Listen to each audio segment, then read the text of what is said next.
സമാധാനത്തിൻ ദൂതുമായി ഒലിവിലമീടിയ ഇവിടെ തിരുവചനധ്യാനങ്ങളാൽ നിറയുന്നു ഈ അന്തരീക്ഷം. സ്നേഹത്തിൻ സാന്ത്വനമേകാൻ, ദൈവകൃപയിൽ വളരാൻ സ്വാഗതമോതുന്നു ഞങ്ങൾ ഒലിവില മീഡിയയിലേക്ക്. ക്രിസ്തു യേശുവിന്റെ നാമത്തിൽ സ്നേഹവന്ദനം. ഇസ്രായേൽ ജനത്തെ ഈജിപ്തിലെ അടിമത്തത്തിൽ നിന്നും വിടുവിച്ച് സീനായി പർവ്വതത്തിനടുത്തെത്തിച്ച ശേഷം ദൈവം അരുളി ചെയ്യുന്നത്, നിങ്ങൾ എന്റെ വാക്ക് കേട്ട് എന്റെ ഉടമ്പടി പ്രമാണിക്കുമെങ്കിൽ നിങ്ങൾ എനിക്ക് എല്ലാ ജാതികളിലും വെച്ച് ഒരു നിക്ഷേപവും പുരോഹിത രാജത്വവും വിശുദ്ധ ജനവുമാകും എന്നാണെന്ന് പുറപ്പാട് പുസ്തകം 19 അധ്യായം 1 മുതൽ 8 വരെയുള്ള വേദഭാഗം ഓർമ്മിപ്പിക്കുന്നു. എന്നാൽ അതിനേക്കാൾ ഉപരിയായി ദൈവത്താൽ വിളിച്ച് വേർതിരിക്കപ്പെട്ട് ക്രിസ്തുവിനോട് ചേർന്ന് ജീവിക്കുന്ന വിശ്വാസികളുടെ കൂട്ടമാണ് സഭ എന്ന് പുതിയ നിയമം നമ്മെ ഓർമ്മിപ്പിക്കുന്നുണ്ട്. ക്രിസ്തുവിൽ ഒന്നായ ആത്മീയ സമൂഹം. ക്രിസ്തു ശരീരമായ സഭ എന്ന ഇന്നത്തെ ധ്യാന ചിന്തയ്ക്ക് ആധാരമായി തിരഞ്ഞെടുത്തിരിക്കുന്നത് വിശുദ്ധ യോഹന്നാൻ എഴുതിയ സുവിശേഷം 2 അധ്യായം 17 മുതൽ 22 വരെയുള്ള തിരുവചനങ്ങളാണ്. യെരുശലേം ദേവാലയത്തിൽ വിജാതീയരുടെ പ്രാകാരങ്ങളിൽ നടന്ന വ്യാപാരത്തെ യേശു പരസ്യമായി എതിർക്കുകയും അതിനെ പിതാവിന്റെ ആലയമായി വീണ്ടെടുക്കുവാൻ ശ്രമിക്കുകയും ചെയ്തതിനെ തുടർന്ന് യഹൂദന്മാരും യേശുവുമായി നടന്ന സംഭാഷണമാണ് നാം ഈ വേദഭാഗത്ത് കാണുന്നത്. യേശു നടത്തിയ ശുചീകരണം കണ്ട ശിഷ്യന്മാർക്ക് ഓർമ്മ വന്നത് 69 സങ്കീർത്തനം 9 വാക്യമാണ് എന്നിവിടെ എഴുതിയിരിക്കുന്നു. തന്റെ പിതാവിന്റെ ആലയത്തെക്കുറിച്ച് ദൈവപുത്രനുള്ള തീക്ഷ്ണത. താൻ ചെയ്ത പ്രവൃത്തി എന്തധികാരം കൊണ്ടാണ് എന്നതിന് അടയാളം ചോദിച്ച ദേവാലയം കച്ചവട സ്ഥലമാക്കി മാറ്റിയവരോട് യേശു കൽപ്പിക്കുന്നത്, ഈ മന്ദിരം പൊളിപ്പീൻ, ഞാൻ 3 ദിവസത്തിനകം അതിനെ പണിയും എന്നത്രേ. തന്റെ ശരീരമാകുന്ന ദൈവാലയത്തെക്കുറിച്ചാണ് കർത്താവ് പറഞ്ഞതെന്ന് പ്രിയ ശിഷ്യന്മാർക്ക് പോലും അപ്പോൾ മനസ്സിലായില്ല.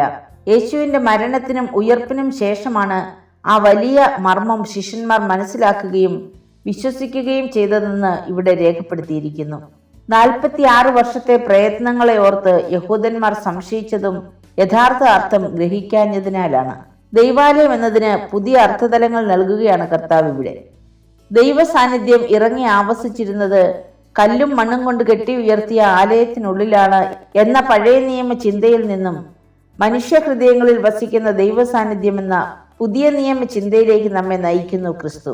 ദൈവപുത്രനായ ക്രിസ്തുവിന്റെ മരണവും പുനരുത്ഥാനവും വഴി പണിയപ്പെട്ട ക്രിസ്തു ശരീരമാണ് സഭ. ഈ ലോകത്തിൽ ക്രിസ്തു സാന്നിധ്യത്തിന്റെ ദൃശ്യമായ ആവിഷ്കാരം എന്ന് പറയാം. ക്രിസ്തു സഭ എന്ന ശരീരത്തിന് തലയാകുന്നുവെന്ന് പൗലോസ് അപ്പോസ്തലൻ പറഞ്ഞിരിക്കുന്നു. ക്രിസ്തു എന്ന തലയോട് ചേർന്ന് നിൽക്കുന്ന ശരീരമായ സാർവത്രിക സഭയിലെ അവയവങ്ങളാണ് നാം ഓരോരുത്തരും. ക്രിസ്തുവിന്റെ ജീവൻ തുടിക്കുന്ന ശരീരമായി നാമും മാറേണ്ടത് ആവശ്യമാണ്. ദൈവാലയത്തിലെ അശുദ്ധികളെ നീക്കം ചെയ്യാനുള്ള യേശുവിന്റെ തീക്ഷ്ണത നമ്മുടെ ജീവിതങ്ങളിലും സഭയിലും വിശുദ്ധി നിലനിർത്തേണ്ടതിന്റെ ആവശ്യകതയെ ഓർമ്മിപ്പിക്കുന്നു. ക്രിസ്തു ശരീരത്തിലെ അവയവങ്ങളായ നമുക്ക് വലിയ ചില ഉത്തരവാദിത്തങ്ങളാണുള്ളത്. പരസ്പരം സ്നേഹിക്കുവാനും കരുതുവാനും കൈത്താങ്ങാകുവാനും നമുക്ക് കഴിയണം. ഒരാൾ മറ്റൊരാളെക്കാൾ മീതെയല്ലെന്ന സമഭാവനയിലാകണം നമ്മുടെ പ്രവർത്തനങ്ങൾ. ഒരു ശരീരത്തിലെ അവയവങ്ങൾക്ക് വ്യത്യസ്തമായ പ്രവർത്തനങ്ങൾ ഉള്ളതുപോലെ സഭയിൽ എല്ലാവരും പ്രവർത്തിക്കുന്നത് ഒരുപോലെ അല്ലെങ്കിലും എല്ലാവരും കൂടിച്ചേരുന്നതാണ് സഭയുടെ നിലനിൽപ്പിന് ആധാരം. സഭ ക്രിസ്തു എന്ന തലയോളം വളരണമെന്ന് എഫെസി ലേഖനം ഓർമ്മിപ്പിക്കുന്നു. ക്രിസ്തു ശരീരത്തിലെ അംഗങ്ങളായ നാം എപ്രകാരം പരസ്പരം വർത്തിക്കണം എന്നതിനെക്കുറിച്ച് വ്യക്തമായ ധാരണ തരുന്നുണ്ട് വിശുദ്ധ യാക്കോബ് അപ്പോസ്തലൻ. സഭയിലെ അംഗങ്ങൾക്കിടയിൽ സത്യസന്ധതയും പരസ്പരമുള്ള പ്രാർത്ഥനയും രോഗികളോടുള്ള കരുതലും ഉണ്ടായിരിക്കണം. പരസ്പരം പാപങ്ങളെ ഏറ്റുപറയുവാനും പ്രാർത്ഥിക്കുവാനുമുള്ള ആഹ്വാനം സഭയിൽ ഉണ്ടാവേണ്ട ഐക്യത്തെയും സ്നേഹത്തെയും വെളിവാക്കുന്നു. വേദനകളിലും പ്രയാസങ്ങളിലും പരസ്പരം കരുണയും കരുതലും കൈത്താങ്ങലുമാകുമ്പോഴാണ് ക്രിസ്തു എന്ന തലയോളം നാമും വളരുന്നത്. പ്രിയമുള്ളവരെ, സഭ എന്നത് ദൈവത്താൽ വിളിച്ച് വേർതിരിക്കപ്പെട്ട പരസ്പര സ്നേഹത്തിലും പ്രതിബദ്ധതയിലും നിലനിൽക്കുന്ന ക്രിസ്തുവിന്റെ ശരീരമാണ് എന്ന ചിന്തയാണ് തിരുവചനം നമുക്ക് മുമ്പിൽ വെക്കുന്നത്. യേശു ക്രിസ്തു തന്റെ ശരീരമാകുന്ന സഭയെ പണിയുന്നത് ജീവനുള്ള കല്ലുകളായ നമ്മെ ഉപയോഗിച്ചാണ്.